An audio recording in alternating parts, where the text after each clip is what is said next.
Nervous system. अभी हम आपको ब्रेन और उसके पार्ट्स के बारे में बताएंगे, राइट। तो नर्वस सिस्टम में ब्रेन है और ब्रेन और स्पाइनल कॉर्ड, राइट। तो ये है सेंट्रल नर्वस सिस्टम और फिर ये पेरिफेरल नर्वस सिस्टम और इसमें नर्व्स हैं और ऑटोनॉमिक सिस्टम है, राइट। तो अगर हम ब्रेन की देखें तो ये जो ब्रेन है ये मेन कोऑर्डिनेटिंग सेंटर है हमारी बॉडी का। उसके 3 मेजर पार्ट्स हैं, फोर ब्रेन, मिड ब्रेन और hind brain. Hind brain, mid brain में हम एक रखेंगे टेक्टम और टेगमेंटम, राइट। ये नर्व फाइबर्स से ही बना हुआ है, ठीक है। और फिर पॉन्स, सेरेबेलम, मेडुला। देखिए ये अगर आपको डायग्राम बनाना है तो आपको ऐसे बनाना है, देखो ये ऐसे, फिर ये ऐसे, यहाँ पे ये सेरेबेलम, फिर ये यहाँ पे इस तरह से। अभी मैं फिर से बनाऊंगी, ठीक है, इसको ट्रेस। तो ये आपको ये अपने आप बना लेना है एक बार डायग्राम, ठीक है। देखिए ये सी बनाया, यहाँ पे एक और ब्रेन बनाया, यहाँ पे ऐसे बनाया, और ये जो है ये इस तरह से है। ये मेडुला है, ये मेडुला ऑब्लोंगेटा है, ठीक है। यहाँ पे पॉन्स है, ठीक है। ये सेरेबेलम है, ठीक है। और ये नीचे जैसे ही जाएगा तो यही मेडुला ऑब्लोंगेटा स्पाइनल कॉर्ड बन जाएगा। और यहाँ पे गायरा सल्का है, ठीक है। तो ये जो है, और ये जो फोर ब्रेन है, ये जो ब्रेन है इसको तो 3 में डिवाइड करते हैं, फोर ब्रेन, मिड ब्रेन। इस पूरे को डिवाइड करते हैं मिड ब्रेन और हाइंड ब्रेन में, और नीचे जाके स्पाइनल कॉर्ड।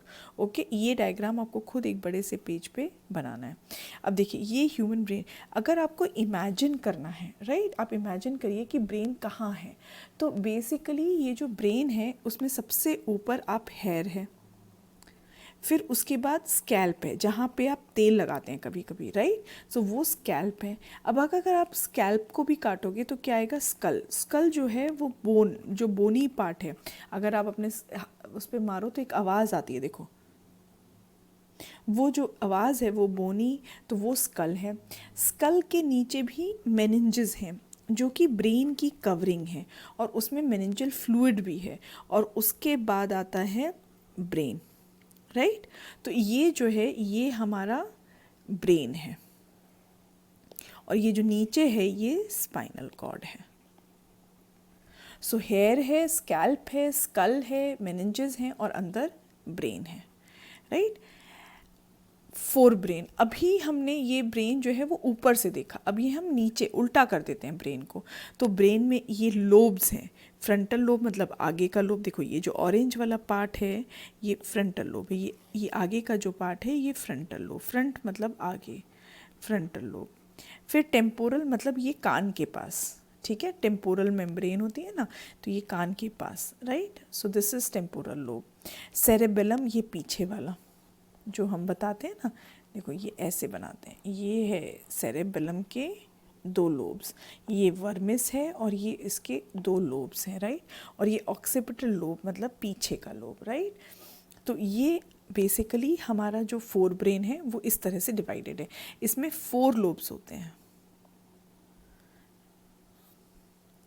सेरेब्रम जो है वो हाईली डेवलप, मैन जो है वो सबसे कॉम्प्लेक्स ऑर्गेनिज्म है, सबसे कॉम्प्लेक्स है, तो उसका जो ब्रेन है वो हाईली डेवलप्ड है, ब्रेन एकदम highly developed. And it is divided into left and right arms, this is important, make a man, ठीक है। Now you make a man and this is the hands.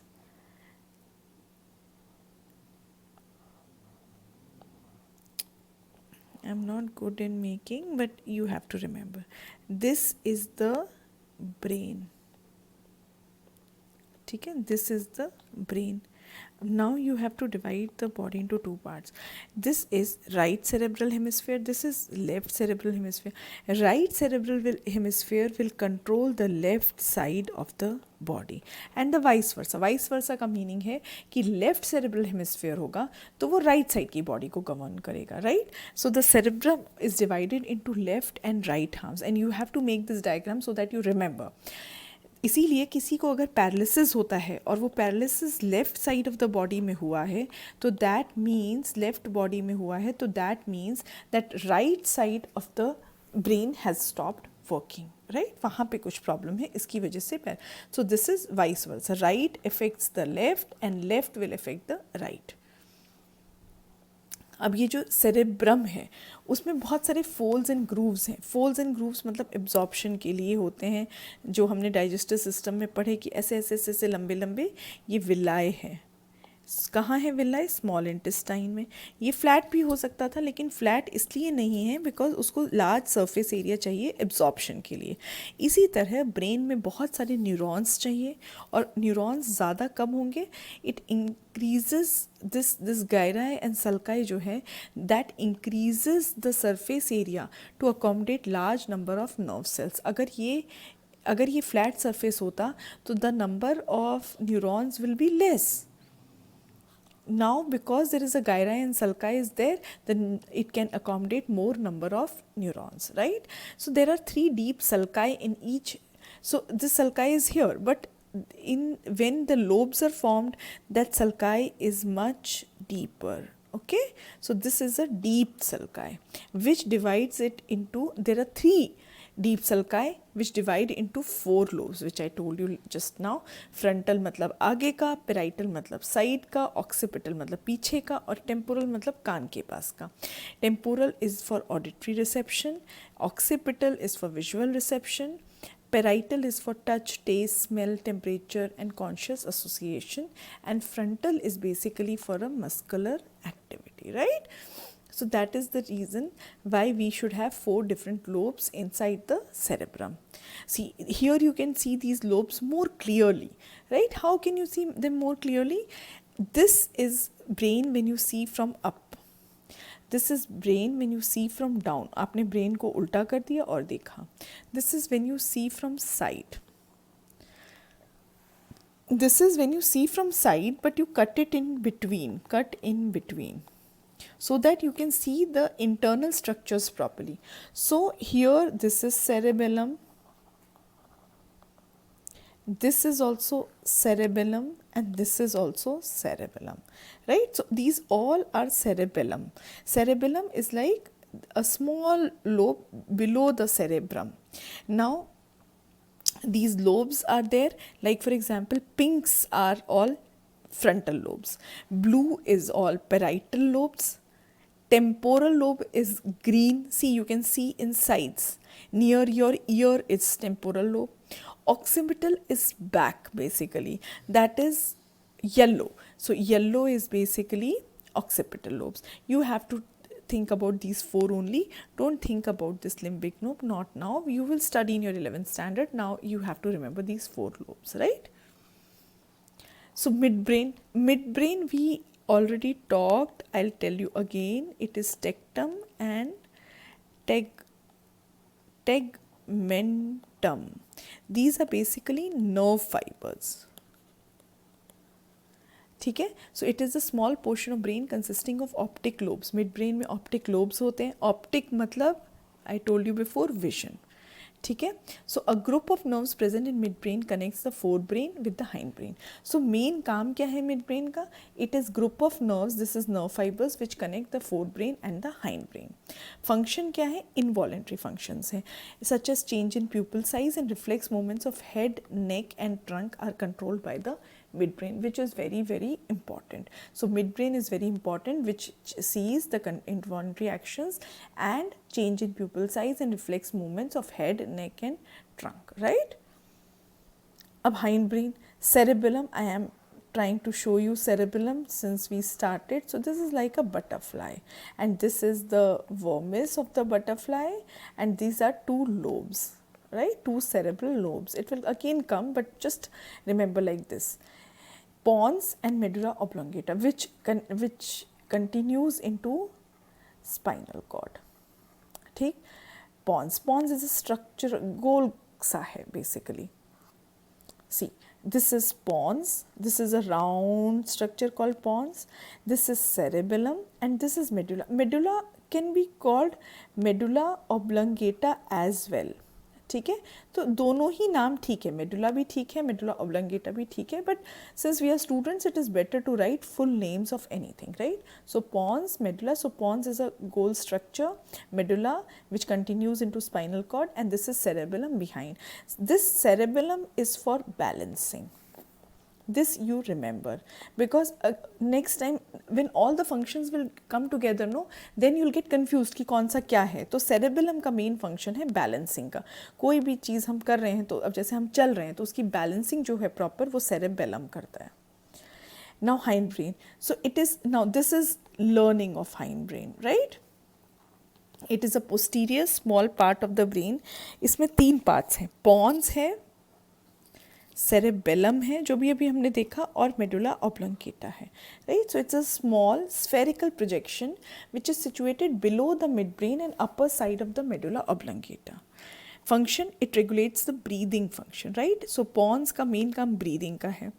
Cerebellum, it has 3 lobes, 2 lateral lobes and 1 vermis, which I just showed you. It's like this, a butterfly. Lateral lobes are also called cerebellar hemispheres. जैसे वो cerebral hemispheres हैं, ये cerebellar hemispheres हैं, right? You have to take care. Functions to maintain body balance. मैंने बताया था ना कि balancing and posture का, precision of voluntary actions, ये काम है cerebellum का. Medulla oblongata, ये third की learning, posterior most tubular and cylindrical part of the brain. ये सिलेंडर की तरह पतला है, पतला दुबला है. The lower end of medulla extends in the form of the spinal cord. Functions, it controls all the involuntary activities. So this can easily come, who in the hindbrain controls the involuntary activities? This is controlled by medulla oblongata, which is very important. Heartbeats, respiration rate, salivation, some reflexes like sneezing reflex, coughing reflex, vomiting reflex, yawning reflex. For example, sometimes our food will go into windpipe and not into the food pipe. Then there is a sudden coughing reflex. So this coughing reflex is because of the medulla oblongata. Now this is a crux of everything which you have to learn, and it will come in exams. So which is very important, brain is the most important coordinating center of the body. Forebrain में cerebrum and cerebral hemispheres. सो जो भी सोचने का काम है, देखो intelligence है, learning है, मेमोरी है, लैंग्वेज है, स्पीच है, ये सब जो है everything is done by cerebral hemispheres. जो भी हम अभी समझ रहे हैं, for example this chapter we are learning, तो that is all cerebrum and cerebral hemispheres. Olfactory is always smell. Diencephalon is thalamus and hypothalamus. This is for pain, temperature and heart touch, right? Midbrain में tectum or tegmentum, which I told you, responsible for visual and auditory stimuli, and it contains nuclei. Is basically a bundle of nerve fibers is nuclei. ठीक है? It is for pain modulation, motor coordination and movement planning, right? So this is all is tegmentum. So tectum and tegmentum in midbrain. Now hindbrain. Hindbrain में pons, which regulates the respiration. Cerebellum, it controls it coordinates, so balance is important. Voluntary movements of skeletal muscles coordinate करता है posture, balance and equilibrium. Medulla, it controls the heartbeat, blood vessel diameter and rhythm of breathing, as well as other vital and involuntary. So either you can learn that or either you can learn this, but all the things which is the function you have to learn. But involuntary is most important in this. Balance is most important in this. Respiration is most important in this. This you have to remember, right?